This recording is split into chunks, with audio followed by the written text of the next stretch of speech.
Welcome to SYNC-O-WICZ, your premier destination for election news and information. We are proud to present a brand new series designed to help you discover each candidate's platform. Join us where all candidates from all parties are welcome. Every candidate, every party, no filter. Let's jump in.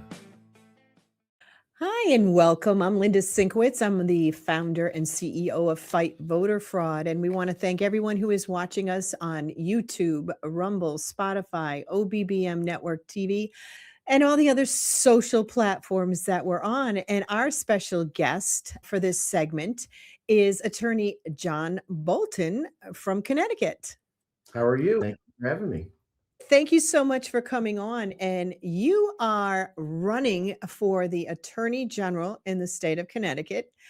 And I would love to actually introduce you as our future Attorney General in January of 2027, when you are sworn in as our Attorney General. So you want to just give everybody a little bit of background about yourself? Sure. So I'm John Bolton, and I will be the next Attorney General for the state of Connecticut. I reside in Westport, Connecticut. I was brought up in West Hartford. And, I had to say half my life was in West Hartford and half in Westport. It's nice and even down the middle. My dad was a 30-year state employee, auditor of public accounts. I grew up with a state car in our driveway my entire adolescence. So, transparency was something that was taught to us at a very early on age. And I've been practicing law for 36 years. I went to UConn Law School right down the street from where I grew up. Came back from college to do that. And then the first 10 years of my career, a lot of civil litigation, but a lot of civil rights cases as well, excessive force cases. So when people talk about police brutality, I know what police brutality is, and I know what it isn't. And I know what qualified immunity is, and I know how important it is in 2026. My entire life, I've been comfortable in Westport, earning a nice living at my practice. And people say, well, why are you doing this? And the reason why I'm doing this is because somebody has to do this, and somebody has to initiate a major course correction for the state of Connecticut. It relates to their chief civil law enforcement officer, because it has gone way astray. And I felt really compelled, especially after I sued the governor in 2021 for the illegal vaccine mandate. On behalf of Thank you for doing that. Yeah, we had a great argument. The problem was that the orders expired, and the judge took the easy way out, where you could arguably, they still could have made a ruling so that doesn't ever happen again. But they chose not to do that because that would have opened up the floodgates of a lot of wrongful termination suits. Because I believe the executive branch terminated lots of employees who did not want to take the vaccine. It's funny how my body, my choice means one thing. And then when you try to really apply it to everything to be consistent, they don't like to do that. So, but I just felt like I'm seeing a lot of things that are very disturbing in the state. And I think that if the agenda is followed through by, and I call them the crew in Hartford because that's what they are, we're going to become a socialist backwater if we haven't already. And it's not too late to fight back. And as I said at the convention, and I say to a lot of places where I go speaking, we are in the middle of a battle for the soul of Connecticut. And it is this generation of Republicans, that some people call it a task, some people call it a burden. I call it an opportunity. But it is this generation of Republicans that have to step up and fight to take back our state. It's imperative.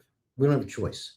Right. We'll lose Connecticut. I mean, we are at the brink right now between their zoning regulations that they're doing, the taxes that we have, the illegals, the unfunded mandates.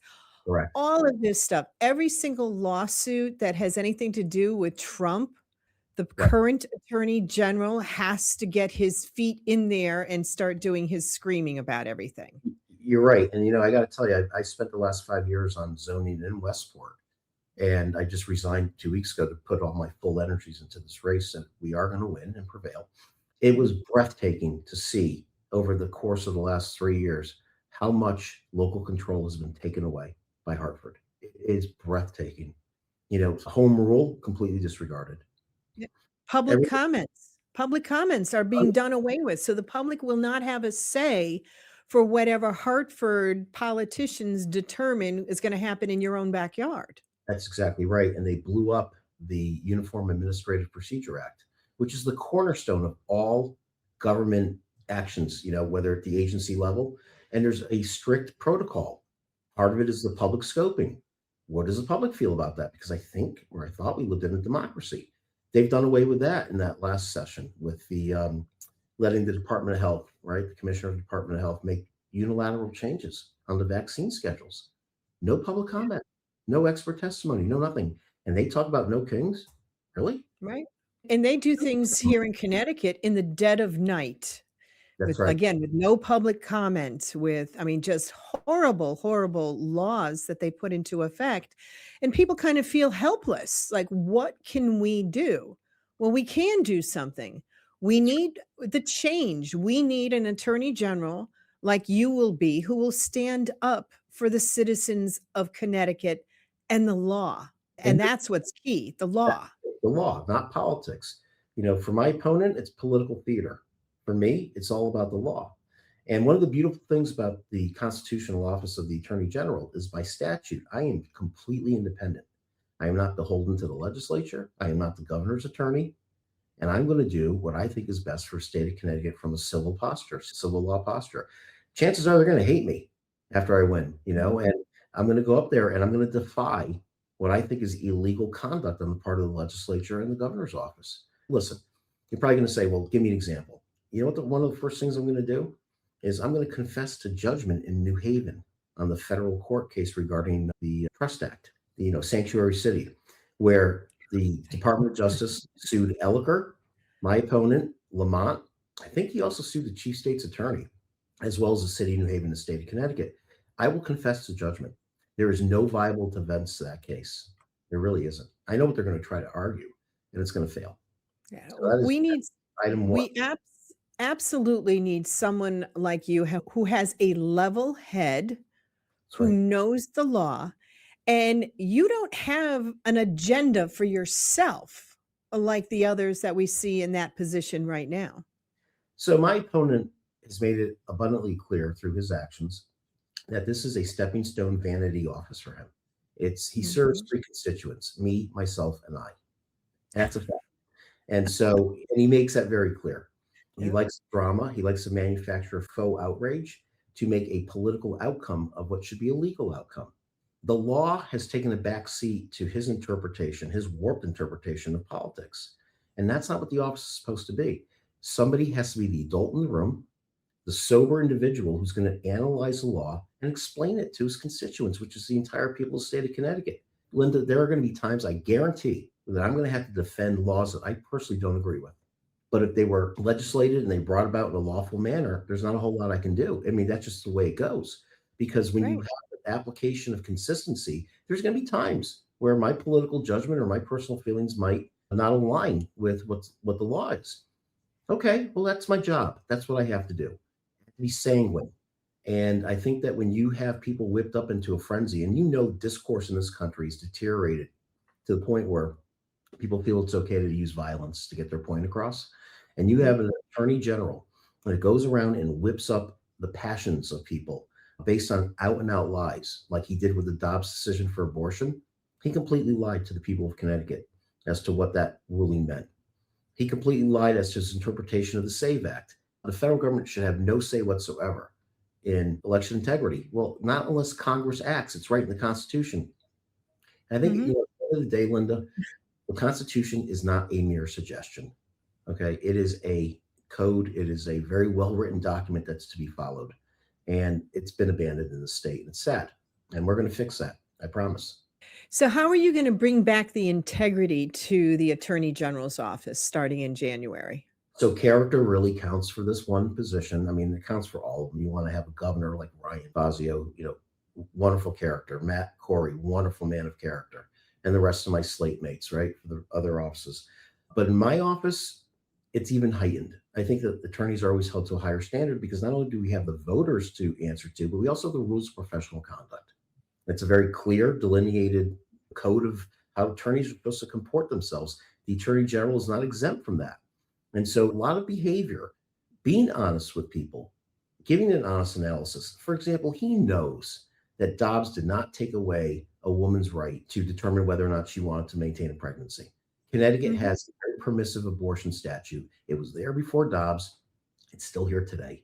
And there's absolutely no erosion of that right conferred by the statute. So he Right. went out and he told people that that wasn't the case. And I think that's a terrible disturbance. I also think it's a violation of the rules of professional conduct. So my own personal strict adherence is going to be A1, in terms of priorities for me. The behavior that you put out there in the public, you know, again, the self promotion, it's Oh, ridiculous. yeah. My feeling is very simply that how you behave in public is a really big example that you have to set for the people. Let them know that your attorney general knows what he's talking about and that he's being straight up all the time and not what's he really thinking? Because that's what a lot of people feel about this guy. What's really going on? What's his ultimate objective? He wants to turn the state into a socialist backwater. I will tell you this, nobody Yeah. works as hard as my opponent to run this state into the ground than him. Oh, he's worked extremely hard. He's argued the point that we need the illegals, although he won't say the word illegals, the undocumented, because we need them for the jobs and et cetera, et cetera. It's like, what? Yeah, he relies You know? yeah, no, he relies on a lot of false information when he comes up with those things. But there's an agenda that's far greater than what he says. And you have to really dig deep and find it. And I have, and I will. And you want to ask about the first 100 days? First thing I have to Mhm. do, and I always, I say it in a joking way, but it's the truth. I feel bad, when Ryan and Matt and I win, we're going to be handcuffed the first, month or two or 100 days trying to undo the damage that these guys have done to our state before we can even enact our policies. We have to roll back. Yeah. So for me, it means that all the litigation that I'm going to inherit, especially the 58 lawsuits involving the federal government, they all have to be reviewed. They all have to be Mhm. reviewed for legal merit. Is it really what we want to do? Do the resources justify involvement in this litigation? And I'm pretty sure that I would say out of 58 suits, probably about 53 are going to get tossed by my office. Oh, Now, listen, thank you. to be fair, the federal Mhm. government will always act in the best interest of the state. And so when that happens, yes, it's appropriate to challenge it in court and get a ruling from the judicial branch. My point simply is this: go back and ask yourself, how many times did my opponent sue the Biden administration for a lot of things that I felt were south of the Constitution? How about zero? And then you Mhm. talk about what he's been doing now, and he's at suit number 58 only since January of 2025. It's amazing. It's breathtaking. Right. And he absolutely has Trump derangement syndrome, and that is very real. And it Okay. doesn't serve the people Yeah. well at all. No. Look, I'm not saying that everybody has to love the president. There are Right. times, listen, Ed Koch used to say, if you agree with somebody 100% of the time, there's something wrong with you.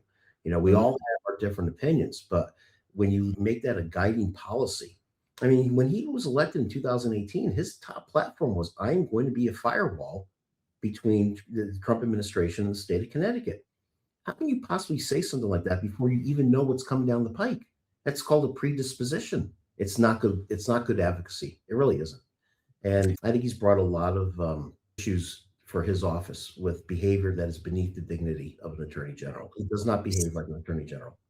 All right. So, concerning the Office of Attorney General, now, will you be able to review the attorneys that are working in the Attorney General's office under you? Because I know down at the Department of Justice, they had a big problem and still do with people who were leftovers that were kind of trying to stop a lot of the stuff that Trump wanted to have go on. I mean, people are throwing roadblocks up. That is So, a is that under your purview? that is an excellent question. And one of the things that I would have to do is study whether or not there's any union that covers the Mhm. staff attorneys or what they call the AAGs, the assistant attorney generals. Okay. Any contracts that may have to honor, employment or say the personnel issues are going to be. I mean, you raise such a great point because there's institutional attorneys there who are burrowed in for decades and have very strong opinions on certain things, and so we're going to have to get a tremendous amount of institutional discipline. Listen, Mhm. I'm not naive. I know that there's going to be a lot of resistance when I come in there and take over. I know this. What I have behind me, though, is the law. It's an independent office. They might try to take away my funding. They may try to impeach me if they don't like something that I'm doing, but that will fail. And it'll be a very bad optic. But getting control of the staff, yeah, that's a great point. Yeah, I mean, that is so crucial because here in Connecticut, I mean, it's just been embedded to people that are on the wrong side of the law, doing things that are not helping Connecticut citizens. And like I said, maybe we should have priorities of, retired military and the elderly and helping them out instead of doing everything we can to help out people who have violated federal law by illegally being here.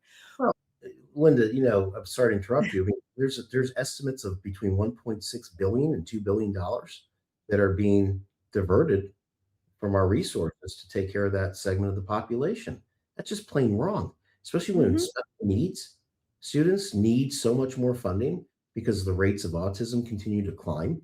It's like 132 now. You don't think the municipalities could use a serious boost in their special ed budgets? But no, that money's being diverted for things and you're pitting people against other people, your citizens against illegal aliens, and you're building resentment. I mean, it's human nature to feel resentment. Why is the government, why is my government, who I pay taxes to, who I vote and I'm a good citizen and I follow whatever I'm supposed to do, I'm a decent person in my community, why do I have to struggle and not get ahead? Or why isn't my child getting special education in school based on a lack of affordability when you're spending almost $2 billion a year on people who aren't even supposed to be here? And I'm not saying that every illegal is a bad person, but they're not Yeah, supposed to be here, right?